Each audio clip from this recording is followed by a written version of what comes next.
the tendency is that if you're darker skin, the chances are you'd probably be slightly lower down on the ladder of those resources. And if you've got lighter skin, you'd probably be somewhere at the top. And if we're talking about the polyvagal theory, and we're talking about, so I'm making an assumption that race is trauma. And as you start to edge towards it, the nervous system responds and you get heart rate goes up, something happens, and then you back away. So America has a sort of different way of managing it. England has a different way of managing it. I think many countries in Europe have a slightly different way of managing that discomfort. I think finding a way to be with that discomfort is the first challenge, really. 9, 8, 7, 6, 5, 4, 3, 2, 1, 0.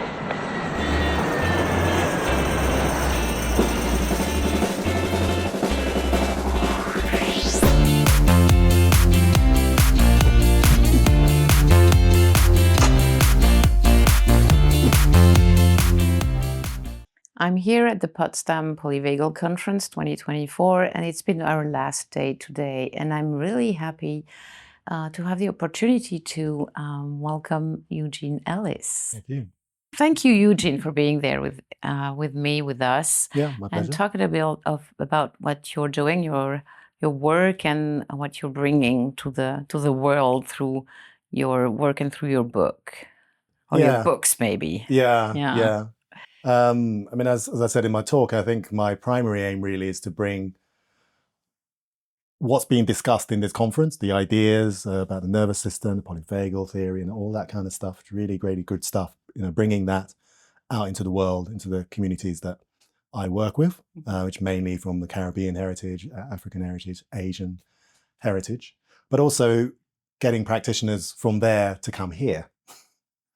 And and then to kind of to sort of bring this stuff out into the world. There's a lot of healing to do, and certainly my experience of the kind of work that Stephen Porges and others are talking about, really talking to trauma, racialized trauma in particular, that I'm kind of interested in kind of meeting. So I want to bring those two worlds together, if I can. That's my kind of aim. And when did you come into polyvagal theory first, and then we'll talk about racial trauma? Yeah, I work in adoption, and when I started, early 2000s, it was about attachment theory. I was an art psychotherapist, so that's kind of how we worked. And then this wave of trauma-informed ideas started to come, and when I was doing the work, or when we were doing the work, where I was working with the children and the families that we were working with, when their trauma ideas came in, it's like, well, we have to use these ideas, because in a way, that's what we're working with. Actually, we're working with trauma. And it actually just made the work clearer, what we were doing, why we were doing it, and what to do just became really, really clear. This is our job. Our job is to bring back people into social engagement. I mean, that's the bottom line. If someone's traumatized, it's very, very challenging.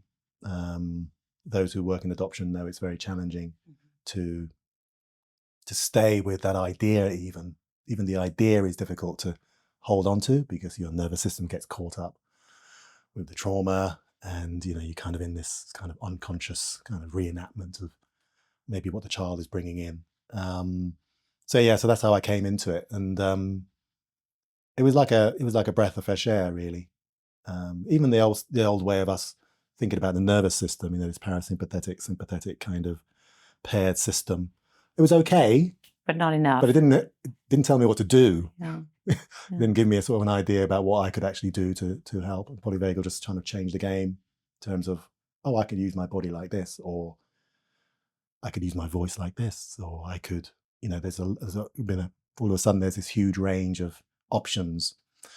I mean, not to say it's not guaranteed to work 100%, but at least I know where I was going. And if it didn't work, it didn't feel like, that's the end of the world. Just felt like, maybe we need to try a different door or a different way. And then to actually see it actually working. Just take one or two steps back from a nervous system and things change. So Yeah. you were saying that you not only work on the trauma of the child of the children of the that are adopted, but also the traumas of the parents. Yeah. So they might have their own trauma history, but sometimes that trauma history. I mean, I think we all have a history of something, don't we? I mean, it's very difficult to get through life without having some stuff happening to us. And even the process of adoption itself is quite traumatic. That they need to, this is, an option for you. But and so, for no fault of their own, the child comes in with what they come in with, and it impacts the parents, and it might trigger the parents. So there's a lot of support there as well. And the idea that that they could quite easily understand what was happening with a quite simple theory, really, about what's going on. They could then reframe what they were looking at in the adopted children that they had. And it wasn't guaranteed to work, but the chances are start to shift a little way into the positive, that they might be able to just respond differently to the situation that they were faced with, and that actually that change of response could be the medicine, really, that this child needs. Yeah. And so then you went into that, because your book is having a conversation around race or about race, or a race conversation, which is kind of difficult for French people, because I had difficulties, for example, to translate the title, because French people have said, there is no such race. Yes. There is no race. There is only the human race. And I know it's in the English world, it's common to talk about race, but in the French are like, no. Yeah.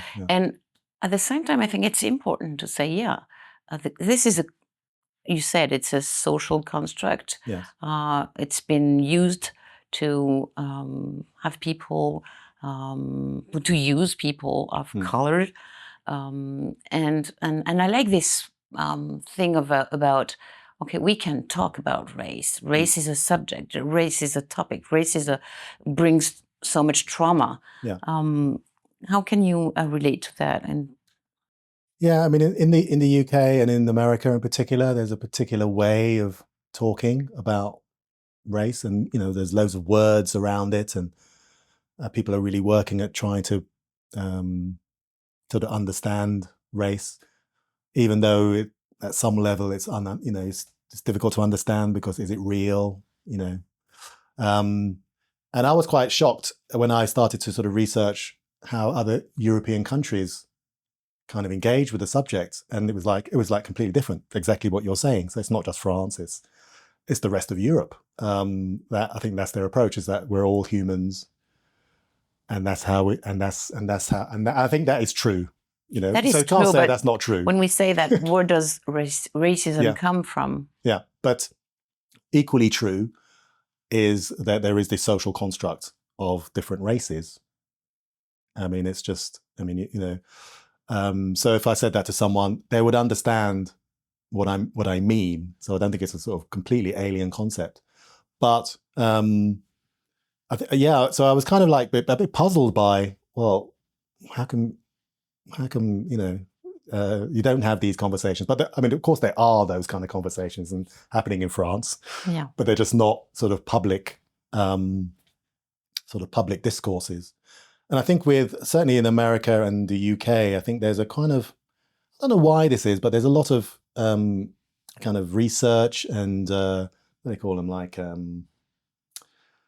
they do you do a census, for instance. You do a census every couple of years, and you want to know how many folk of color there are, how many this there are, how many that there are, and you kind of do these kind of and then you make a measurement 5 years later, and you kind of see what the difference is and all that stuff.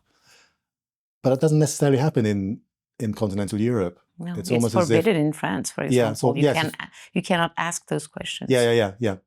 So it becomes very difficult to solve a problem which Black people, Asian people might see for themselves without having a conversation. So So yes, that was like maybe 4 or 5 years ago. I just realized actually this isn't a universal. If I go to America, of course they'll all know, and they'll say the English do it. They do a sort of weak version of what we do. Ours is more robust. So there's a kind of competition there. So, but yeah, I mean, but I think it's it's hard to deny that there is that race has been really important in the world, and it will be fantastic if we can just say, well, it doesn't matter anymore. But you don't have to look too far to sort of see, well, it does, and I mean, the basic of race is that, well, it's certainly in my mind, and I'm sure they'll say the same in America, is that it sort of ultimately it's about who has the resources. And not just financial resources. I think financial resources are important, but also who has the resource of the narrative.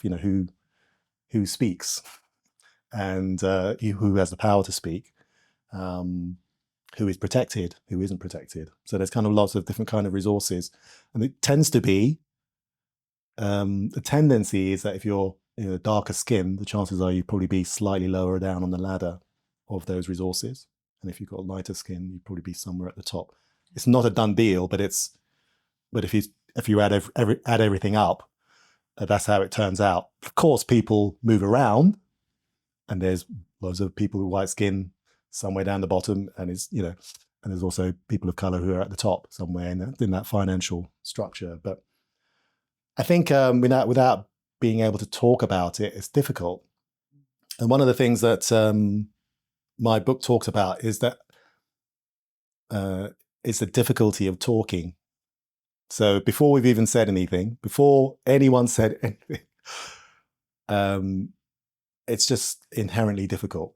And if we're talking about the polyvagal theory, and we're talking about, so I'm making an assumption that race is trauma, and as you start to edge towards it, the nervous system responds, and you get heart rate goes up, something happens, and then you back away. And so unless you can sort of stay there and kind of just be with it in some way, then that nothing really will change. So I think that it's a real challenge. It's a real challenge, even in the UK and America. Even though they have all the words, everything, all theories galore, it's still tough. So it doesn't matter where you go in the world. And I think Europe has a different flavour. I mean, England's in Europe, isn't it? But it's kind of, anyway, it's quite it's very complicated. But, yes. But yeah, so America has a sort of different way of managing it.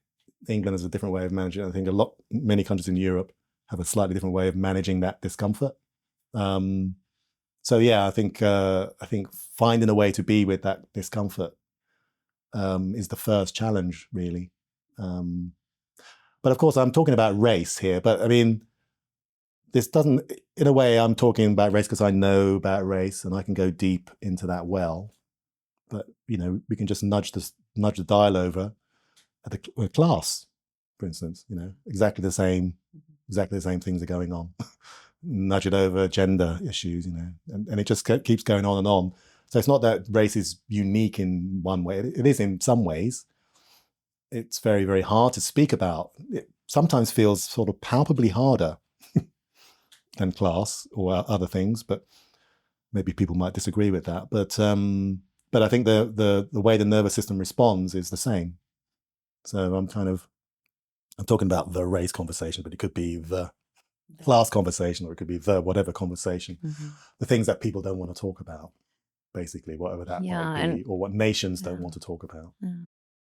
Hearing you say that, and I really, and I thank you for saying that, because I think it's universal. And what you're bringing is the healing through the conversation. And because having the opportunity to talk about any difficult conversation is a gift, but it's work. It's work. And you brought that back to, we have to feel, and this morning, Deb said, when you feel safe, you can have any conversation. And when you're in ventral, that's what polyvagal theory tells us, that safety is ventral. It's when the nervous system is back in ventral, and that we can engage socially with our engagement system. And so it's part of the healing journey for everyone, for individually, but collectively. The healing goes through being able to find safety in any conversation. And we've translated also, and I've interviewed Resmaa Menakem. He's also talking about racism and racial trauma. And his work is more, it's collective, but it goes back to the individual. You have to heal inside the body what you carry from that. And I really had the feeling that both of your approaches go in the same way through healing, individually and collectively, but a little bit different. And that's what I really liked in your, and that's why I would really be, I hope we'll be able to translate your book, because it's really, for me, it's complementary. I don't know if you say it in English. Yeah. I mean, I didn't know of his work when I was writing my book, so I had no reference. I wonder if it would, if it would have been different if I did, but I'm glad I didn't. Yeah. And it's only after I'd written it then I knew. Oh, someone said, "Oh, there's a guy called Resmaa Menakem who's doing the same kind of thing." So really, and I sort of typed it up, and of course, he was. I mean, it has a particular American flavor to it. That's what's interesting. It's a little different, as you said. England is not Europe, but it's not it's not the United States. But it's in between, and it's interesting. Also, this it's kind of very English, kind of European-y type approach. So I think there is a slightly different flavor, and he's talking about different things as well. But essentially, it's the same. It's about the body. It's about how can we get close to the wound, that trauma, that race trauma has kind of created for the world, and still staying ventral. It's massive. And I was kind of really inspired by Deb's, actually. Just what she was saying was so kind of like, I was just sort of scribbling away, because it just felt like a sort of manifesto, sort of party manifesto, whatever party, the ventral vagal party, it just read like a very sort of inspiring kind of idea. Of course I know that, but the way that she's sort of put it into words in a particular way, just feels like it's just so right. This will help the world. I mean, I had also another thought about when these ideas come into the world. It's quite a nascent kind of idea, isn't it? But and I think she was talking about something about, or maybe it was Kabul. But anyway, there's something about the promotion of fear in the world, and I've been doing some research, and then sort of going back into psychoanalytical theory, and then the peace and love kind of era, of and the sort of humanistic kind of therapy and all that kind of stuff, and basically how all of that was then co-opted into creating more fear. Psychoanalysts, or that sort of Freud's work was kind of used to kind of, oh yes, this is what makes people do this, that, the other, and someone pressed some buttons and more fear appeared, And then similarly with the humanistic tradition, I'm thinking, oh, I wonder how this is going to get used to create more fear rather than to actually lessen it. But I think it certainly has a lot of power. I think to not to individualize. We can play sort of oppression Olympics. My oppression is bigger, stronger than yours, and faster, and you should pay attention to mine. So I don't think we should play that game. But sometimes people feel like I'm playing that game by talking about race. You're saying that's more important than my trauma. I don't know how to get around that one. But I didn't feel that. But no, I mean, I think that's often what I get, but not in this conference. I mean, this conference was very Yeah, it's very different in that Because sense. Resma Menachem is really hard on white bodies. Yes. And Yeah. And he's right. Yeah. He should be. I didn't feel that with your conference and No. your talks, and I've heard you in Oxford too. And Yeah. I didn't have this feeling, and I had the feeling of, okay, we have together to talk about that. Yes. And everyone, but Yeah. not doing like I'm suffering more, you're suffering less, or kind of things. Yeah, sort of.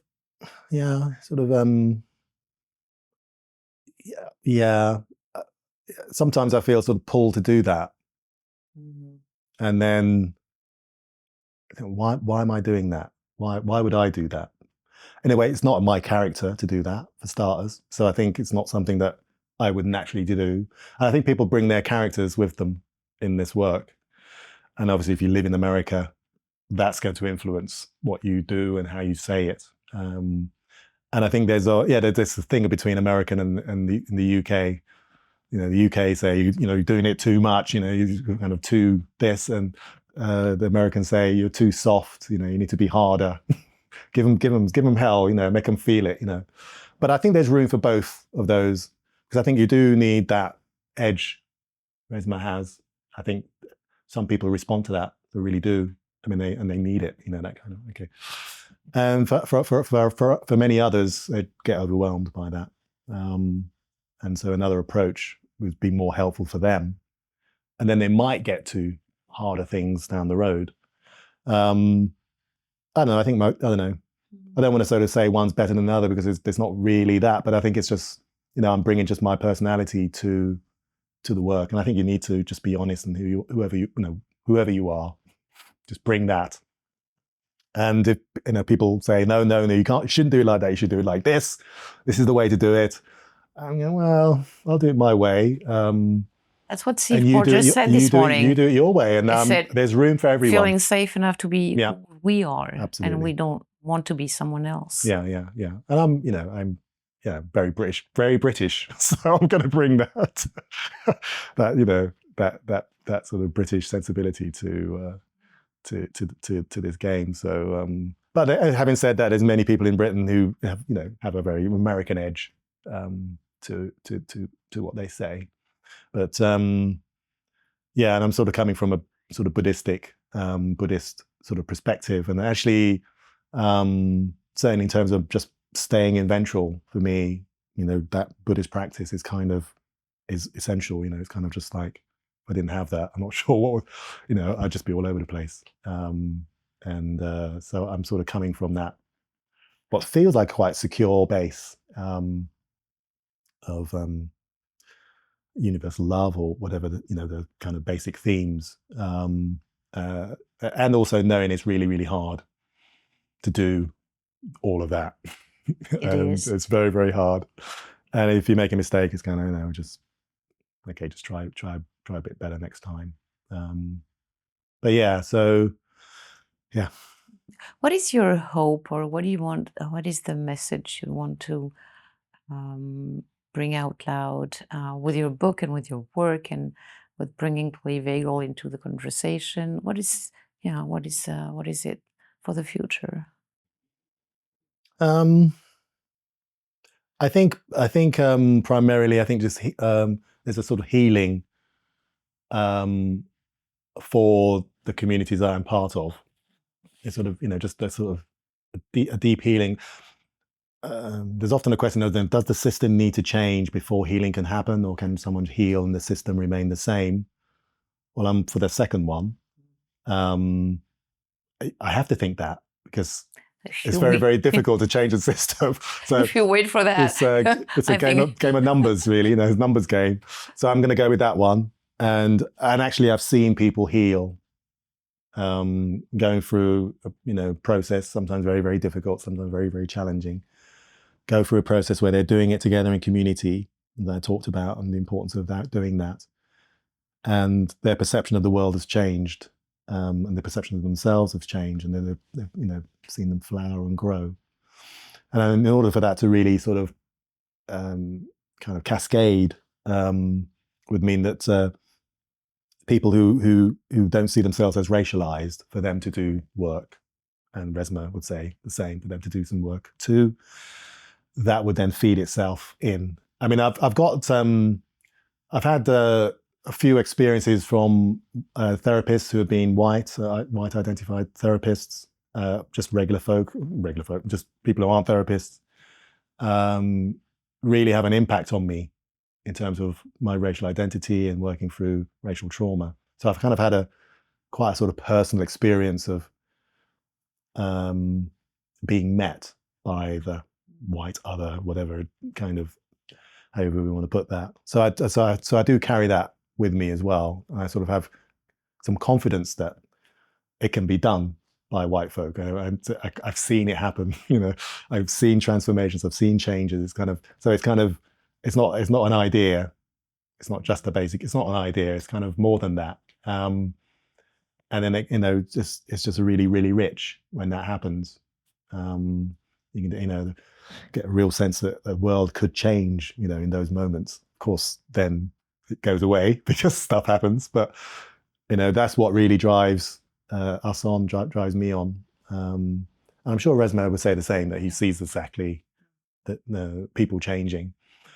Of course, the numbers. I mean, Deb Dana said, if the majority of the world, or a particular amount of people in the world or in a group, were in ventral vagal, then the world would change. It would literally change. Sure. But there's loads of obstacles there, of course.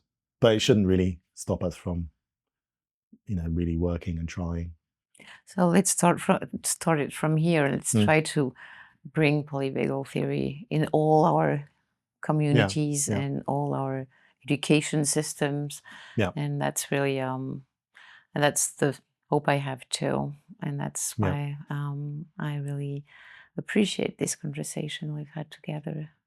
Well, thank you. Thank you for your work and for your words. And for my pleasure. Thank you. Thank you.